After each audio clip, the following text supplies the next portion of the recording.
Là c'est le moment où je te raconte ma vie. Parce que j'ai une histoire, oui j'ai un background. C'est mon poteau, à mon époque c'était pas aussi simple que ça pour regarder des mangas. Déjà nous on avait un ordinateur pour la famille et c'était pas moi qui avais la priorité dessus. Donc parfois ça allait à la Fnac lire des mangas en soum soum. Mais encore une fois c'était pas si simple. C'est comme ça que je me suis retrouvé à passer à côté de certains mangas même très populaires. Par exemple mon poteau, il y a pas de jugement ici, j'ai découvert Hunter x Hunter il y a quoi? Un petit mois? Bah oui. Bon bah du coup je vais être obligé de te faire une vidéo très prochainement. Les potos, comment ça va? Vas-y, demande-moi aussi. Non, ça ne va pas. Ils se foutent de la tronchetta de qui, c'est pignouf. Autant d'attentes pour même pas être capable de faire les choses correctement. Vu que les combats sont passionnants, si t'es only anime, je peux comprendre pourquoi t'es satisfait. Mais là, je suis obligé de t'expliquer pourquoi moi, fan du manga, je suis en colère. Pour ça, je vais te donner un exemple très concret. On va parler du dernier épisode de cette nouvelle saison. Je sais pas si on peut vraiment appeler ça un arc, mais on va le faire pour cette vidéo. Et donc, je te le dis, mon poteau, faut qu'on parle de l'arc de la mutinerie.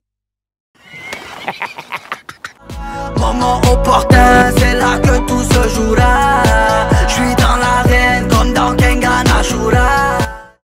Tu sais, je vais commencer par parler de quelque chose de factuel. En général, les combats dans Kengan Ashura ils durent entre 5 et 10 minutes. Parfois un peu moins, mais globalement, ils prennent le temps d'un épisode pour un combat. Dans le manga, il a fallu entre 1h30 et 2h pour mettre fin à cette mutinerie. Donc forcément, un épisode, ça suffisait pas pour en parler correctement. Forcément, ils sont passés à côté de nombreuses choses. Et donc forcément, je suis en colère. Au-delà des raccourcis qu'ils ont fait, des acteurs qu'ils ont enlevés, beaucoup de choses n'ont plus de sens. Tout d'abord, le traitement d'Assad, je le trouve extrêmement culotté. Clairement, dans l'animé, il sort de nulle part et certains parmi vous l'ont même peut-être déjà oublié. Dans le manga, on voit qui l'a sauvé et comment il a évolué sur l'île pendant les combats Kengan. À savoir que le personnage qui sur le papier l'a sauvé a été tout simplement supprimé de l'animé. J'ai parlé de ce personnage dans une ancienne vidéo que je t'invite à aller voir, je te la mets en description. Mais rien que là, on perd déjà énormément de contexte. On n'y est absolument pas préparé. Et autant parfois c'est pas grave, autant là ça n'a vraiment aucun sens selon moi. Pour rappel, Assad dit le tourbillon arabe est celui qui a été éliminé sur le bateau après les présélections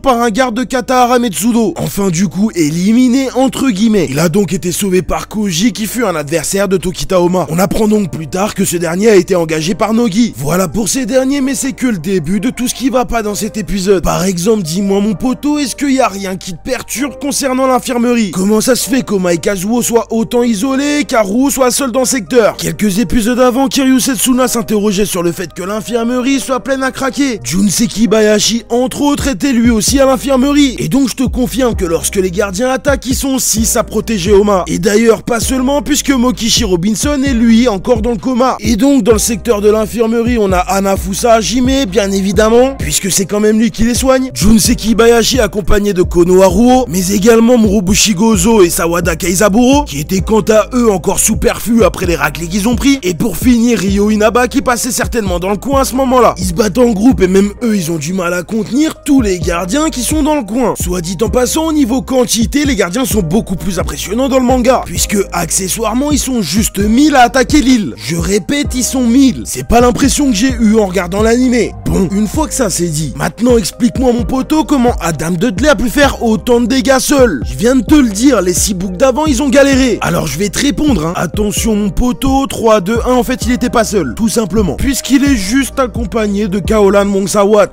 D'ailleurs Longmin, celui qu'ils affrontent là qui fait tournoyer son épée, bon bah lui il maîtrise aussi l'avance. On apprend aussi que Cosmo peut utiliser l'anticipation comme Kaneda, Karuo s'est effectivement éloigné avec Kazuo, Oma et Mokishi Robinson, et plus largement on voit tous les combattants Kengan participer à cette guerre. Quand je dis tous les combattants poteau, c'est vraiment tous les combattants, y compris les 2 premiers books que Oma a tabassés, ainsi que tous ceux qui ont été éliminés à la présélection. À eux tous se joignent tous les courés, et d'ailleurs Ryan n'a absolument jamais été dans le dôme, hein, puisque lui il est en train de fracasser du gardien à l'extérieur, sans oublier les Gurkhas du Népal, la communauté Haruo si tu préfères, le clan Inaba, et y a même le maître de Rei Mikazushi. En bref poteau, il y a vraiment tous les Avengers et il y avait de quoi faire des combats intéressants en animé. D'où le fait que je comprends absolument pas leur choix. Et encore c'est pas fini puisque là j'ai juste parlé des combats. Maintenant on va s'intéresser plus en détail à l'opposition entre Ayami et Katahara Metsudo entre autres. Parce que très clairement il y a plusieurs choses qui ne vont pas. Tous les présidents et seulement les présidents sont réunis. Et on apprend qui parmi eux sont les informateurs d'Ayami. Ronald Haraguchi, PDG de Boss Burger, et Kono Akio, PDG de Nintendo, sont ceux qui transmettaient des informations sous la contrainte. Évidemment, Katahara Metsudo le savait. À savoir qu'Ayami Ayami joue également sur le fait qu'il y a des présidents présents à l'événement, ce qui rajoute également une forme de pression sur les épaules de Katahara Metsudo qui est l'organisateur. Puisque quand je parle de président, je parle entre autres de Mobama. Oui, t'as très bien compris, Mobama. Pas besoin de te dire de quel pays il est le président. Mais il y a aussi Pétain, moins évident celui-là je te l'accorde, président de la Russie, et Trump. Bon, pourquoi pas. Du coup, dans l'anime, on a l'impression que le conflit est réglé relativement facilement. C'est pas tout à fait aussi simple dans le manga. La première étape de ce conflit, c'est la bataille, puisque le but d'Ayami est de soumettre les présidents par la force. Vu que Katahara avait anticipé, Ryo a fait venir ses hommes. Et donc ceux qui arrivent comme des CRS dans le dôme sont, selon les dires d'Eryo, ses 50 meilleurs hommes. Homme à qui, soit dit en passant, il autorise à utiliser le déverrouillage. Et pourtant, il galère. Cette bataille n'est pas aussi simple que ça parce que les gardiens sont quand même plutôt forts. Non mais c'est important de le signaler parce que dans l'animé, à part 2 ou 3, ils les font passer pour des figurants. Comme je te le disais avant, ça a quand même duré pas loin de 2 heures. Donc c'est qu'il y avait quand même de l'opposition. Mais là où c'est intéressant et là où Katahara va gagner sa bataille, c'est que le petit malin va enregistrer les discussions qu'il a avec Ayami. Discussions dans lesquelles Ayami prend clairement ses associés pour des deux mères. On va y revenir parce que ça a vraiment son importance, mais avant ça mon poteau, je vais te poser une question. Qui selon toi a posé les bombes dans le dôme? Puisque pour le coup, dans l'animé, on voit que c'est les loups célestes qui les ont désamorcés. Mais je te rappelle mon poteau que les loups célestes, c'est la famille à Nikaido. Ce même Nikaido Ren était l'un des combattants d'Ayami, au même titre que Julius. Alors quand est-ce qu'ils sont passés du côté de Katahara? Bonne question, hein. Eh bien sache mon poteau que c'est eux, les loups célestes, qui ont posé les bombes. Et que c'est pendant le conflit, en voyant qu'ils n'étaient que des pions pour Ayami, qu'ils ont changé de camp. Autrement dit, ce facteur-là, qui a visiblement été anticipé par Katahara, montre bel et bien que c'est lui le mastermind. Katahara n'a fait que jouer avec Ayami. Il aurait très bien pu stopper la rébellion avant ça. C'est d'ailleurs ce que Ryokure lui dit. Maintenant que t'as eu toutes ces informations, mon poteau, tu comprends pourquoi je suis en colère sur le traitement de l'animé.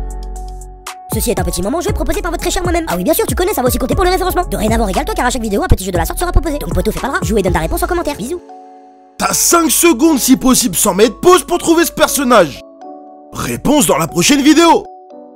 Bien évidemment que les combats sont divertissants, mais Kengan Ashura c'est pas seulement ça. L'intrigue et les développements des personnages ont presque une place plus centrale que les combats en eux-mêmes. Malheureusement, selon moi, tout ça n'est pas super bien exploité dans l'animé. Mais c'est surtout que là, pour le coup, ça n'a pas de sens. Pourquoi avoir autant retiré d'éléments dans cet arc? Il suffisait d'ajouter 2 épisodes à la saison depuis le temps qu'on l'attendait. Clairement, ça m'a tout l'air d'être de la fainéantise. Je pense que celui qui gère cette distribution n'est pas fan du manga et c'est bien dommage. Surtout quand je vois qu'ils prennent le temps de développer une intrigue qui arrivera bien plus tard dans Kengan Omega, mais qu'à côté de ça, ils rushent des éléments qui sont pourtant importants pour la bonne compréhension du manga. Enfin, en attendant cette vidéo arrive à son terme, j'espère qu'elle t'a plu, je te remercie de l'avoir regardé. C'était le pilier du renard, à la prochaine.